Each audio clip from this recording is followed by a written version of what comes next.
I grew up in the Phoenix area. I went to undergrad and med school at University of Arizona. I then did my residency in Memphis at the Campbell Clinic, and I followed that with a foot and ankle fellowship at the Cleveland Clinic in Cleveland, Ohio.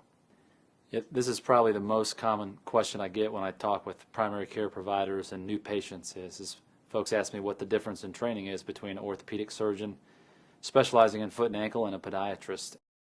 After podiatry and medical school, both physicians do residency type programs, and so a residency is extra training after school. Podiatrists do 2 or 3 years, depending on their residency, of training after podiatry school prior to working on their own.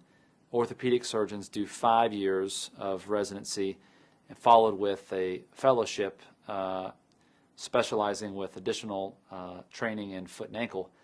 But the bulk of their residency includes foot and ankle as well as all the other parts of the body because the thought is that it all functions as a whole. Of course, there is overlap between my practice and that of a podiatrist. And both of us see toes, both of us see problems such as bunions. And then after that, the practice has changed somewhat.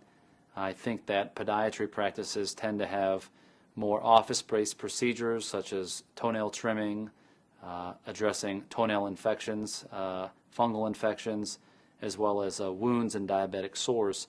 They use ultrasound and lasers and different sort of office-based procedures in addition to performing surgery. My practice differs from a general orthopedic surgeon in that the vast majority of my practice is ankle and foot disorders, and so I end up doing more procedures of the same type and more complex procedures than the general orthopedic surgeon. So someone may end up doing 5 of one thing and I may do 50 in the same year. And my choice in doing that is that hopefully I can be more efficient and have better outcomes if I do 50 instead of 5. So there's always a little bit of confusion, I think, when patients come to see an orthopedic surgeon. By definition, they think an orthopedic surgeon is someone who treats people surgically, and that's actually not the case. Of all the surgical specialties, orthopedics has a very high percentage of non-operative treatment, and so every patient who sees me initially always gets non-operative treatment. It's only when non-operative treatment fails, such as bracing, injections, medications, and therapy, do I even offer patients surgery outside of a major trauma.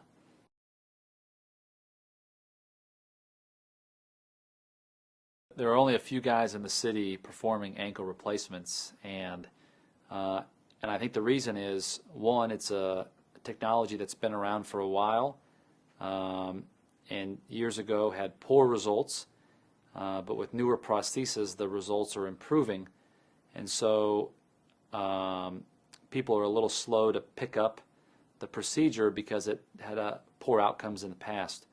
The other reason is that there's only about 4,500 ankle replacements done a year in the whole country, which is dwarfed by the number of hip and knee replacements. And so there's always only going to be a few guys in every city, or girls, performing ankle replacements just because there aren't that many patients that need them.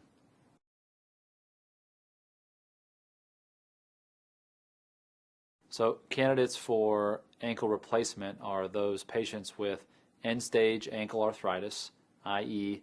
bone rubbing on bone. These patients had to have failed conservative treatment, including medications, injections, activity modifications, and braces. And when all the conservative treatment fails, some patients are candidates for ankle replacements.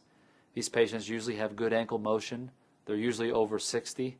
They usually have a low body mass index, and they have very few other medical problems. Prior to ankle replacement, really the only option for advanced ankle arthritis that failed conservative treatment was ankle fusion. Ankle fusion involves fusing the 2 ankle bones together so they no longer move, which definitely decreases pain. However, it's at the expense of losing motion.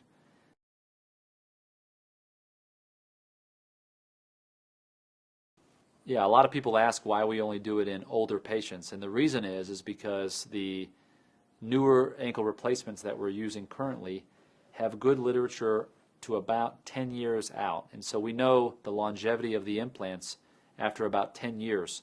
Because we don't know what happens to them after that, you have to be careful putting them in younger patients because the worry is that they may wear out. And so the older the patient, the more likely they are to have the same implant for the rest of their life.